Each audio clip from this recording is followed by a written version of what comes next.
மக்களை ரீசெண்டாக ஒரு 125cc ஃபேமிலி ஸ்கூட்டரை பற்றி ஒரு வீடியோ போட்டிருந்தோம். அதில் 50% பீப்புள் வந்து அந்த ஸ்கூட்டரை பற்றி நெகட்டிவ் சொல்லியிருந்தாங்க. 50% பீப்புள் வந்து அந்த ஸ்கூட்டரை பற்றின பாசிட்டிவ் சொல்லியிருந்தாங்க. ஸோ இதில் என்ன நடந்திருக்கு அப்படின்றத பற்றி நாங்கள் ஒரு ரிசர்ச் பண்ணோம். ரிசர்ச்னா பெருசாக அப்படிலாம் இல்லை, நார்மலாக நாங்கள் ஒரு அனலைசிஸ் பண்ணோம். ஸோ அதில் வந்து இந்த ஸ்கூட்டரில் ஏன் இவ்வளோ பேர் நெகட்டிவ் சொல்கிறாங்க, ஏன் இவ்வளோ பேர் பாசிட்டிவ் சொல்கிறாங்க, 50-50 இருக்கே அப்படின்னு சொல்லி யோசிச்சதில் கண்டுபிடிச்சது என்னதான் நிறைய பேர் நிறைய பேசினாலும் இந்த ஸ்கூட்டரை வாங்குறவங்க வாங்கிட்டே தான் இருக்காங்க அப்படின்றத தான் பார்த்தோம். நாங்கள் எங்கே அப்படின்னா, ஒரு ரோட் சிக்னல்லையோ ஒரு ரோட்டில் நம்ம நிற்கும் போது ஒரு மினிட்டுக்கு 4லேருந்து 5 ஸ்கூட்டர் இந்த ஸ்கூட்டரை பார்க்க முடியுது. ஸோ அப்போ எவ்வளோ சேல் நடந்திருக்கு, எவ்வளோ பேர் இந்த ஸ்கூட்டரை வாங்கியிருக்காங்க. நிறைய பேருக்கு குறை நிறைகள் இருக்கலாம், பட் அதை தாண்டி இந்த ஸ்கூட்டர் வந்து இந்தியாவில் பயங்கரமான சக்ஸஸை அடைஞ்சிருக்குன்னு தான் சொல்லணும். அப்படிப்பட்ட ஒரு ஸ்கூட்டரில் இப்போ ஒரு புது அப்டேட், ஒரு ஃபீச்சர் லோடட் அப்டேட்னு சொல்லலாம். இந்த ஸ்கூட்டரில் கொடுத்துருக்க இந்த ஃபீச்சர் ஆனால் இந்த ஸ்கூட்டரில் ஆல்ரெடி எல்லாரும் நெகட்டிவாக சொன்னதெல்லாம் இப்போ சரி பண்ணியிருக்காங்க அப்படின்றத பற்றி தான் இந்த வீடியோவில் டீட்டெயிலாக பார்க்க போகிறோம். பார்க்கலாமா? வாங்க.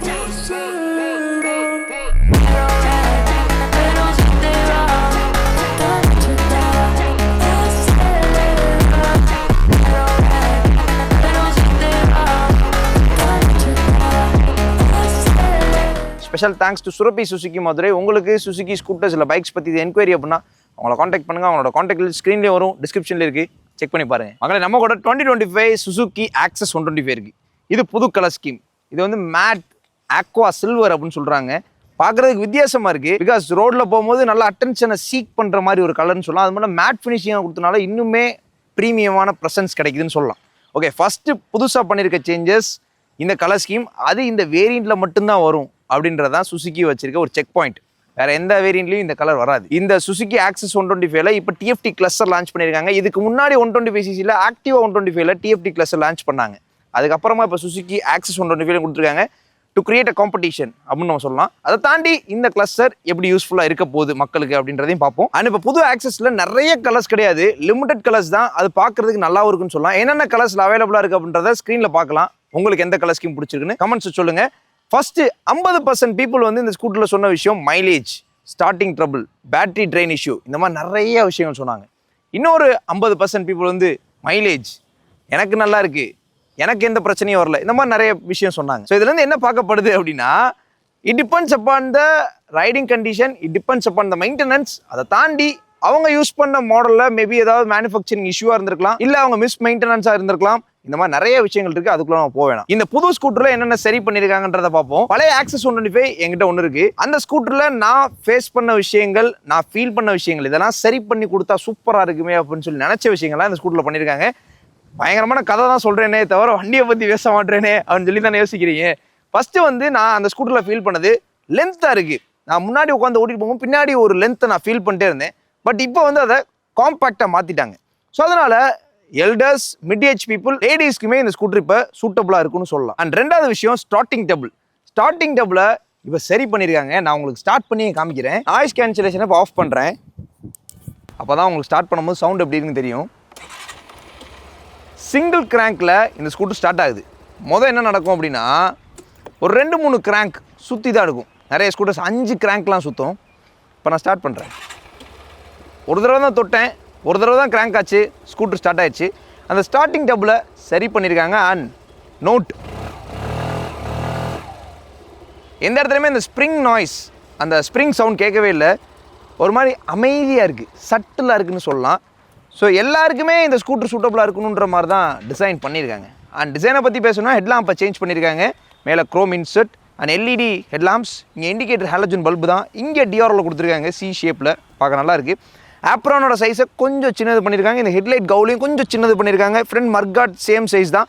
காம்பாக்ட்னஸை நம்ம இங்கே ஃபீல் பண்ண முடியுது. அகலத்தை லைட்டாக கம்மி பண்ணியிருக்காங்க. நீங்கள் பழைய ஸ்கூட்டர் ஓட்டியிருந்தீங்கன்னா கண்டிப்பாக இந்த ஸ்கூட்டரில் டிஃப்ரென்ஸை ஃபீல் பண்ணுவீங்க. பின்னாடி இருக்க லென்த் நான் சொன்ன மாதிரி ரொம்ப இல்லை. பழைய ஆக்சஸ் 125 ஓனர்ஸ் ஃபேஸ் பண்ணி இன்னொரு ப்ராப்ளம் என்ன அப்படின்னா, இந்த எக்ஸ்டர்னல் ஃபியூல் கேப்பை வந்து ஓப்பன் பண்ண முடியலை அப்படின்றதான். அதுக்காண்டி தான் இப்போ தனியாக டோர்லாம் கொடுத்து உள்ள பிளாஸ்டிக் கேப் கொடுத்துருக்காங்க.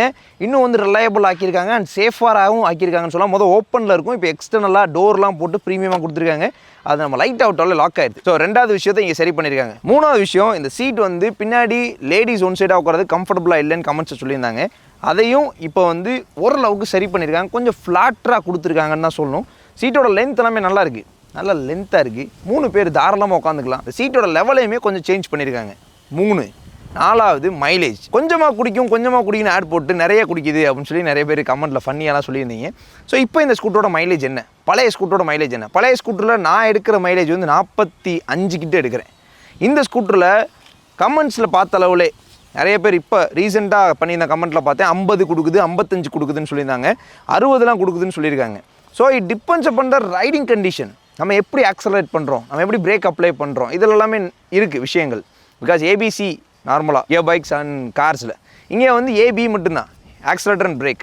அதை நம்ம எந்த அளவுக்கு கிராஜுவலாக பண்ணுறோம். இப்போ கார்ஸ் எடுத்துகிட்டோம் பெடலிங் அப்படின்னு சொல்லுவாங்க. இங்கே ஸ்கூட்டருக்கு வந்தோம் அப்படின்னா த்ராட்டில் வந்து எந்த பாயிண்ட்டில் நம்ம கொடுக்குறோம் அப்படின்றது இருக்குது. இமீடியட்டாக கொடுத்தோன்னா ஃபியூல் கன்சப்ஷன் அதிகமாக இருக்கும், ஸ்லோவாக கொடுத்தோன்னா கொஞ்சம் கம்மியாக இருக்கும். ஸோ இது வந்து ஒவ்வொரு இடத்துலையும் ஒவ்வொரு சுச்சுவேஷனும் நம்மளோட டெய்லி டே டு டே ரொட்டீனை பொறுத்தது.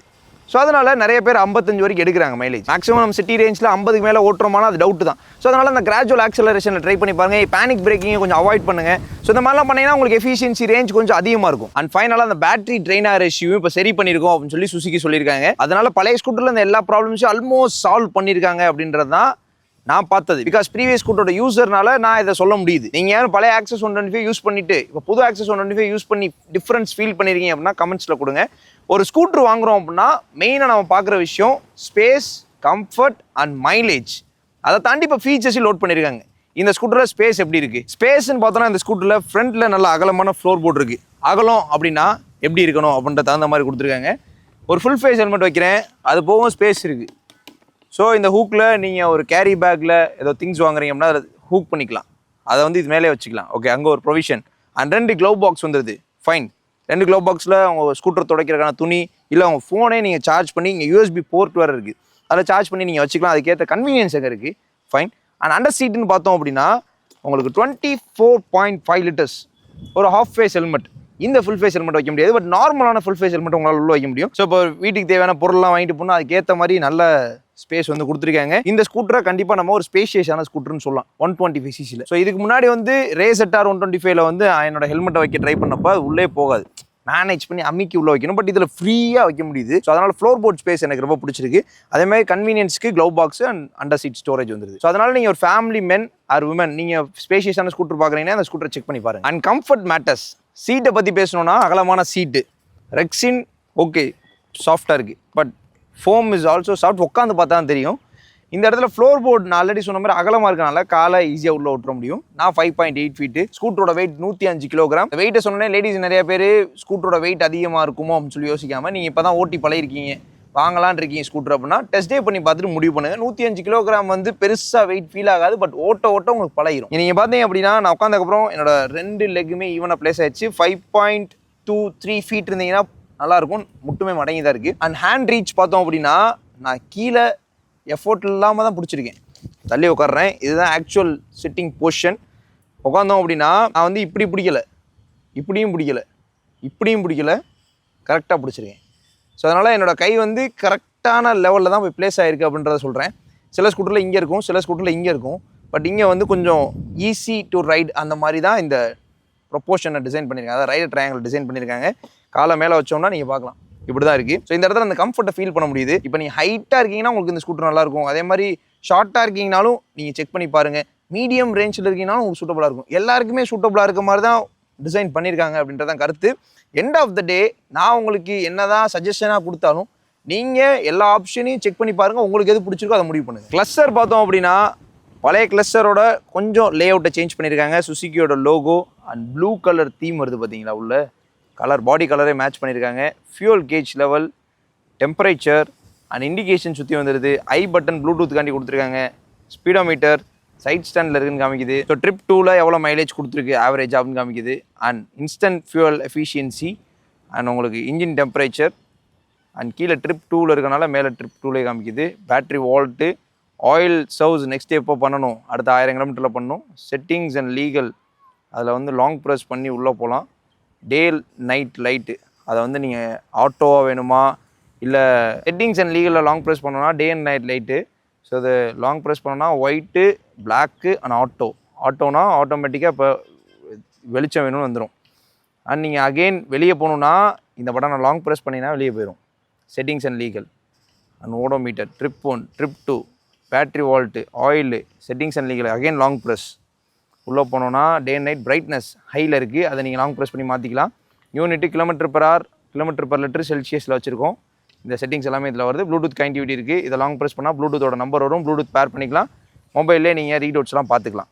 ஸோ இந்த கிளஸ்டரில் தேவையான விஷயங்கள் எல்லாமே கொடுத்துருக்காங்க. Instant fuel efficiency, average fuel efficiency கொடுத்தது நல்ல விஷயம். அந்த day and night light theme கொடுத்தது நல்ல விஷயம். ஸோ இதெல்லாம் நல்ல விஷயம் பார்க்கப்படுது. உங்களுக்கு என்ன தோணுதுன்னு கமெண்ட்ஸில் கொடுங்க. மக்களை நம்ம கூட ஆக்சஸ் 125 டிஎஃப்டி கிளஸ்டரோடு இருக்குது. இந்த ஸ்கூட்டரோட சிட்டி எக்ஸ்பீரியன்ஸ் பார்க்க போகிறோம். அதுக்காண்டி தான் சிட்டி ரோட்டில் இருக்கும். எப்படி பெர்ஃபார்ம் பண்ணுதுன்றதை பார்ப்போம். ஸ்டார்ட் பண்ணுறேன் பாருங்கள். ஈஸியாக ஸ்டார்ட் ஆகிடுது, ஸ்ட்ரெஸ் ஆக மாட்டேது. பட் பழைய ஆக்சஸ் 125 க்ராங்க் ஆகிட்டே இருக்கும், ஒரு மாதிரி அதுவே ஸ்ட்ரெஸ் ஆகும். ஸோ அதை பார்க்கும்போது நமக்கே கொஞ்சம் கஷ்டமாக இருக்கும். நிப்பாட்டிட்டு கொஞ்சம் ஆஃப் பண்ணிட்டு திரும்பி ஆன் பண்ணலாமா அப்படின்ற மாதிரி இருக்கும். பட் இப்போ அதை சரி பண்ணியிருக்காங்க. ஃபைன், ஸ்மூத்தாக தான் ஆக்சலரேஷன் கொடுக்குறேன். இது வந்து ஒரு ரஃப்பான ரோடு தான். நார்மலான ரோடு இருக்குது, ரஃப்பான ரோடு இருக்குது. இப்போ நான் இதில் ஓட்டும் போது சஸ்பென்ஷன் கம்ஃபர்ட் எப்படி இருக்குது அப்படின்ற ஒரு விஷயம் இருக்குது. எல்லா பள்ளத்துலேயும் விட்டு நான் எடுக்கும்போது அந்த ஸ்டிஃப்னஸை ஃபீல் பண்ணுறேன். ஸோ இந்த ஸ்டிஃப்னஸ் என்ன பண்ணுது அப்படின்னா, அந்த பள்ளத்தோட இம்பேக்டை ஃபுல்லாக தெரிய விடாமல் கீழே அரெஸ்ட் பண்ணி ஒரு மாதிரி ஸ்டிஃபாக கொண்டு போகுது. அந்த கீழே நடக்கிறது மேலே நமக்கு தெரியல, பட் ஒரு பள்ளத்தை கிராஸ் பண்ணுறோன்றது தெரியுது. அப்படி தான் சொல்லணும். இப்போ நான் கிராஜுவல் ஆக்சலரேஷன் தான் கொடுக்குறேன். ஒரு 4000 RPM வரைக்கும் சட்டிலாக இருக்குது சவுண்ட் எல்லாமே. பட் அதுக்கப்புறம் வந்து ஒரு மாதிரி அக்ரெசிவாக மாறிடுது. உங்களுக்கு வேணும் அப்படின்னா பர்ஃபார்மன்ஸ் ப்ரொடியூஸ் பண்ணுங்க. 70-80லாம் நீங்கள் நல்லா க்ரூஸ் பண்ணலாம். பிரேக்ஸும் அதுக்கு தகுந்த மாதிரி நல்லா ஃபைன் டியூன் பண்ணியிருக்காங்க. ஃப்ரண்ட்டில் டிஸ்க் பிரேக்ஸ் வந்துடுது. ஓகே, வெயிட் வந்து பேலன்ஸ் பண்ணுற ரேஞ்சில் தான் இருக்குது. லேடிஸ் ஓட்டணும்னு நினைக்கிறாங்கனாலும் அவங்களால இந்த ஸ்கூட்டரை ஈஸியாக மேனேஜ் பண்ண முடியும். பிகாஸ் இந்த ஸ்கூட்டரோட இந்த ஸ்கூட்டரை இப்போ இன்னும் காம்பாக்ட் தான் ஆக்கியிருக்காங்க. டே டு டே கம்யூட் பண்ணால் எங்கெங்கெல்லாம் ஓட்டுவோம் அப்படி தான் ஓட்டி காமிக்க போகிறேன். பிகாஸ் இது ஸ்கூட்டரில் ஹைவே ரைடிங் பெருசாக பண்ண போகிறதில்ல. ஸோ அதனால் சிட்டிக்குள்ளே வந்து நான் ஓட்டி காமிக்கிறேன்.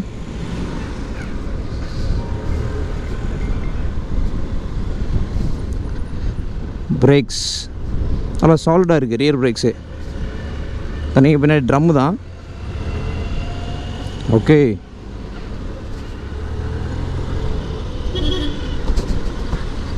ஸோ இந்த மாதிரி பள்ளத்தில் வேகமாக விடும்போது ஸ்டிஃப்னஸ் நல்லா தெரியுது. அதே மாதிரி இம்பேக்ட் மேலே தெரியல. ஸோ அதனால் இந்த சஸ்பென்ஷன் எப்படி சொல்கிறது, கம்ஃபர்ட் கம் ஸ்டிஃப் தான், பட் இம்பேக்ட் மேலே தெரியல அப்படின்றது ஒரு அட்வான்டேஜ். ஓவர் ஸ்டிஃபாக இருந்துச்சு அப்படின்னா நிறைய லேடிஸ் வந்து அதை ப்ரிஃபர் பண்ண மாட்டாங்க. அது உங்களுக்கு எப்படி இருக்குது அப்படின்னு சொல்லி நீங்கள் டெஸ்ட் ட்ரைவ் பண்ணி பார்த்துக்கோங்க. இந்த டிராஃபிக்கில் ரோல் டவுன் ஆகிறதுக்கு நமக்கு வெயிட் ஒரு பெரிய விஷயமா இருக்கும். ஸ்கூட்டரோட அகலம் நீளம்லாம் ஒரு மேட்டராக இருக்கும். அதை பேஸ் பண்ணி டைமென்ஷனை கொஞ்சம் ஷார்டன் பண்ணி காம்பேக்ட் ஆக்கியிருக்காங்க அப்படின்னு தான் சொல்லணும். ஸோ நீங்கள் ஒரு ஓவர்டேக் பண்ணுறீங்கனாலும் அதுக்கான என்எஃப் பர்ஃபார்மன்ஸ் இந்த ஸ்கூட்டரில் இருக்குது.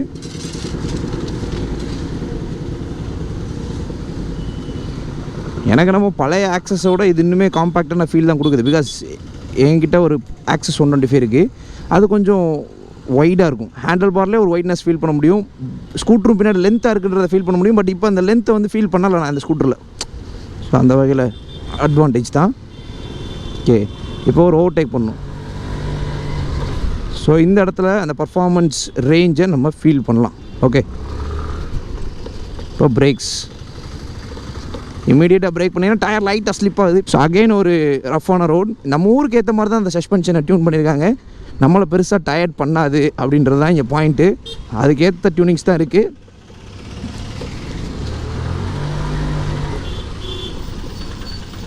Enough performance, enough brakes. இப்போ புல் பண்ணி ஓட்டுறோம், பிரேக் அடிக்கிறோன்னா பிரேக் அது இந்த மாதிரி சப்போர்ட் பண்ணுது நமக்கு. பாருங்கள், இப்போ நம்ம ஒரு 5000 RPM அபோவ் இருப்போம். பிரேக்ஸ் அக்ரஷன் ரேஞ்சில் இருக்குது. பட் அது சாஃப்டாக சைடில் இருக்குங்க. மாதிரி எப்படி சொல்கிறது, அந்த இன்ஜின் நாய்ஸ் வந்து பெருசாக இல்லை. அந்த ஸ்ப்ரிங் நாய்ஸ் இப்போ அது கொஞ்சம் அரெஸ்ட் ஆகிருக்குன்னு சொல்லலாம். கொஞ்சம் சாஃப்ட் நேச்சரில் தான் இருக்குது. நீங்கள் ஒரு டெஸ்ட் ட்ரைவ் பண்ணி பார்த்தீங்கன்னா உங்களுக்கு ஒரு கிளாரிஃபிகேஷன் கிடைக்கும். கண்டிப்பாக நீங்கள் புது ஆக்சஸ் எதுவும் வச்சுருக்கீங்க அப்படின்னா நான் சொல்கிறதெல்லாம் நீங்கள் ஃபீல் பண்ணிங்களா அப்படின்றத கமெண்ட்ஸில் கொடுங்க. ஏன்னா என்கிட்ட பழைய ஆக்சஸ் இருக்கனால நான் ஃபீல் பண்ணுறதா சொல்கிறேன். பழைய ஆக்சஸில் நிறைய இஷ்யூஸ் இருந்துச்சு. அது எல்லாத்தையுமே ஷார்ட் அவுட் பண்ணியிருக்காங்க அப்படின்றது தான். அந்த starting trouble, battery drain issue, and then engine noise, இது எல்லாத்தையுமே ஷார்ட் அவுட் பண்ணியிருக்காங்க அப்படின்றது தான் நான் பார்க்குறேன் இந்த ஸ்கூட்டரில். இன்னும் காம்பேக்ட் வேறு ஆகிருக்கு. ஸோ அதனால் லேடிஸ், ஸோ அதனால் எல்டர்ஸ், அதே ஸோ அதனால் எல்டர்ஸ், மிட் ஏஜ் பீப்புள், லேடிஸ்க்குமே இப்போ இந்த ஸ்கூட்டர் சூட்டபுளாக இருக்குன்னு சொல்லலாம். டெய்லி கம்யூட் பண்ணுறதுக்கு ஈஸியாக தாங்க இருக்குது. இப்போ இது வரைக்கும் ஓட்டிகிட்டு வந்ததில் நான் ஃபீல் பண்ணது காம்பேக்டாக இருக்குது, ஸ்மூத்தாக இருக்குது, எனாஃப் பர்ஃபார்மன்ஸ், எனாஃப் பிரேக்கிங். அந்த பர்ஃபார்மன்ஸ் ஹேண்டில் பண்ணி ஸ்டாப் பண்ணுறதுக்கு தகுந்த பிரேக்ஸ் இருக்குது அப்படின்னு தான் சொல்லணும். பாருங்க போயிட்டே இருக்கும், பிரேக் பண்ணுறோம், டயர் ஸ்லிப் ஆகாமல் நிற்கிது. ஸோ இதெல்லாமே ப்ரோஸில் பார்க்க முடியுது. அதே மாதிரி ஸ்லோ ஸ்பீட்ஸில் கிராஜுவலாக ஓட்டும் போது எஃபிஷியன்சி ரேஞ்சுமே உங்களுக்கு அதிகமாக இருக்கும். ஃபைன். சஸ்பென்ஷன் வந்து சாஃப்ட் நேச்சரில் இருக்குது. அது உங்களுக்கு கம்ஃபர்டபுளாக இருக்கா இல்லையா அப்படின்றத ட்ரையல் பார்த்துட்டு முடிவு பண்ணுங்கள். ஸோ என்னோடய ரைடிங் எக்ஸ்பீரியன்ஸ் இதுதான். உங்களோட கருத்துக்கள் என்ன அப்படின்றத கமெண்ட்ஸில் கொடுங்க. அதில் நியூ வேரியன்ட் ஆஃப் ஆக்சஸ் 125 எப்படி இருக்குது அப்படின்னு சொல்லி இந்த வீடியோவில் பார்த்தோம். பழைய மாடலை கம்பேர் பண்ணும்போது இப்போ என்னென்னலாம் சேஞ்ச் பண்ணியிருக்காங்க, என்னெல்லாம் சரி பண்ணியிருக்காங்க அப்படின்றத பற்றி ஓரளவு கிளாரிஃபிகேஷன் கொடுத்துருக்கேன்னு நினைக்கிறேன். இப்போ இந்த ஸ்கூட்டரோட பிரைஸ் பார்ப்போம். ஸ்டாண்டர்ட் ட்ரம் வேரியன்டோட price 83,800 ex showroom price. Special edition disc வேரியன்டோட பிரைஸ் 90,500. ரைட் கனெக்ட் எல்சிடி வேரியன்டோட price 95,100. Ride connect TFT cluster இந்த வேரியன்ட் வந்து 1,01,900 வருது. இந்த ஸ்கூட்டரோட பிரைஸ் பார்த்துட்டோம். காம்படிட்டர்ஸோட பிரைஸை பார்த்துட்டு தானே முடிவு பண்ணணும். ஆக்டிவா 125 ஹைட் ஸ்மார்ட் அண்ட் டீலக்ஸோட பிரைஸ் 95,700 99,700 வரைக்கும் தான் வருது. அதுவே டிவிஎஸ் ஜூபிட்டரோட பிரைஸ் 93,800 1,06,000 வரைக்கும் வருது. ஆக்சஸ் 125 காம்படிட்டர்ஸ் ஜூபிட்டர் 125 ஆக்டிவா 125 தான். ஸோ பிரைசிங்ல பார்த்தோம் அப்படின்னா செகண்ட் அஃபோர்டபுளா ஆக்சஸ் 125 சொல்லலாம். ஆல்மோஸ்ட் இந்த 3 ஸ்கூட்டருமே 1,20,000 ஆன் ரோட் பிரைஸ்க்கு மேலே வந்துடும். 1,20,000 25,000 வரலாம். இந்த ஸ்கூட்டரோட ஸ்பேஸ் அண்ட் சைஸை வச்சு பார்க்கும்போது ஜூபிட்டர் 125 தான் டேரக்டாக இந்த ஸ்கூட்டரோட காம்படிட் பண்ணும். அப்போ வந்து உங்களுக்கு ஜூபிட்டர் 125 வாங்கலாமா, ஆக்சஸ் 125 வாங்கலாமா, இல்லை ஆக்டிவா 125 வாங்கலாமா அப்படின்னா நீங்கள் எந்த ஸ்கூட்டரை வாங்குவீங்க இப்போதைக்கு? அதை கமெண்ட்ஸில் கொடுங்க. ப்ரோஸ் அண்ட் கான்ஸ் பார்ப்போம். இந்த டிசைன் எனக்கு பர்சனலாக பிடிச்சிருக்கு. ஸ்லீக் அண்ட் எலிகெண்ட்டாக சாஃப்டாக இருக்குது, காம்பாக்டாக இருக்குது அண்ட் ஸ்பேஸ் நல்லா இருக்குது. இந்த கன்வீனியன்ட் பேஸ்டு விஷயங்கள், இந்த க்ளவ் பாக்ஸு, சார்ஜிங் போர்ட் இதெல்லாமே நல்லா இருக்குது. சீட்டோட லென்த் அதிகமாக இருக்குது. அதனால் 3 பேர் இருக்க ஃபேமிலினால ட்ராவல் பண்ணலாம் கம்ஃபர்டபுளாக. எஃபிஷியன்சி ரேஞ்சை கொஞ்சம் அதிகப்படுத்திருக்காங்க, இன்ஜினை ரெஃபைன் பண்ணியிருக்காங்க அண்ட் ஃபீச்சர்ஸை லோட் பண்ணியிருக்காங்க. கான் என்ன அப்படின்றத கண்டிப்பாக பார்க்கணும். பழைய ஸ்கூட்டர் நான் யூஸ் பண்ணனால பழைய ஸ்கூட்டரில் 1-2 கான் நான் பார்த்துருக்கேன். அதெல்லாமே இதில் சரி பண்ணனால இதில் இப்போதைக்கு கான் அப்படின்றத நான் எதுவும் பார்க்கல. லாங் டேர்மில் இந்த ஸ்கூட்டரை யூஸ் பண்ணி பார்த்துட்டு என்னென்ன கான் இருக்குது அப்படின்றத சொல்கிறேன். நான் லாங் டேர்ம் யூஸ் பண்ணி பார்த்து சொல்லிட்டேன். பட் இந்த இடத்துல எனக்கு ஒரு ஹெல்ப் வேணும். நீங்கள் இந்த புது ஆக்சஸ் 125 வாங்கியிருக்கீங்க, எப்படி இருக்குது, உங்களுக்கு எவ்வளோ மைலேஜ் கொடுக்குது, நீங்கள் ஃபேஸ் பண்ண இஷ்யூஸ் என்ன, உங்களோட பாசிட்டிவ்ஸ் என்ன, நெகட்டிவ்ஸ் என்ன, எல்லாத்தையும் கமெண்ட்ஸில் கொடுங்க. அது நெக்ஸ்ட் இந்த ஸ்கூட்டர் வாங்குறவங்களுக்கு யூஸ்ஃபுல்லாக இருக்கும் அப்படின்றத என்னோட கருத்து. எப்பயுமே ஸ்கூட்டரோ பைக்கோ ரைட் பண்ணும்போது ஹெல்மெட் வியர் பண்ணிக்கோங்க. ஃபேமிலியோட போகும்போது சேஃபாக ஓட்டுங்க அண்ட் ரைட் சேஃப்டி.